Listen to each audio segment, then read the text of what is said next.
Quand je pose le pied sur le quai, l'île s'empare de moi. Ciel sombre, air froid, terre humide. Entre le gris du ciel et de l'eau, une nappe de verdure au milieu du tableau. De l'herbe, quelques arbres. Le vent glacé qui balaie le fjord coupe l'air à l'horizontale. Décharne la roche friable des rivages, se heurte aux piliers noirs de la forêt, des pins à l'écorce effritée, écorchée par le vent. On dit du vent des fjords qu'il mord les arbres. L'arôme des résineux est fort, froid et piquant, mêlé à une odeur de grand large et d'eau stagnante. Un mélange de senteurs connues des seuls Norvégiens. Il y a aussi une curieuse émanation de neuf, de plastique et de caoutchouc. Une odeur de faux, de Man in Taiwan. La brise électrifie la sueur de mon cou. Le cri des mouettes s'en va dans les souffles du soir.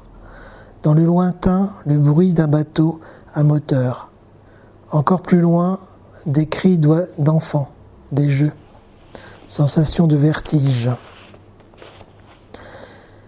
Les effets du stress sont innombrables. Ce déséquilibre bizarre, ces chocs nerveux qui me secouent la tête et me crispent les membres, ces frissons. J'ai les mains froides et moites, les jambes électriques. Mes joues écarlates me trahissent. Je le sais, comme un gosse certain de sa honte. Comme un gosse qui a compris que l'autre le regardait. Que d'autres le regardaient. Que leur avis était essentiel. Que leur rire était mortel. Une larme échappe de mon œil et je sais que le vent n'y est pour rien. L'impression que mon corps d'adulte est attaqué par ma morale d'enfant. Le garde n'est pas armé. Il ne sait pas qui je suis. J'ai 9 années de préparation et de conditionnement. J'ai un fusil en bandoulière, un pistolet à la ceinture, un gilet tactique bourré d'accessoires de combat, assez de munitions pour tenir tête à une armée. Je suis saturé de testostérone et d'adrénaline. Je suis le chevalier templier.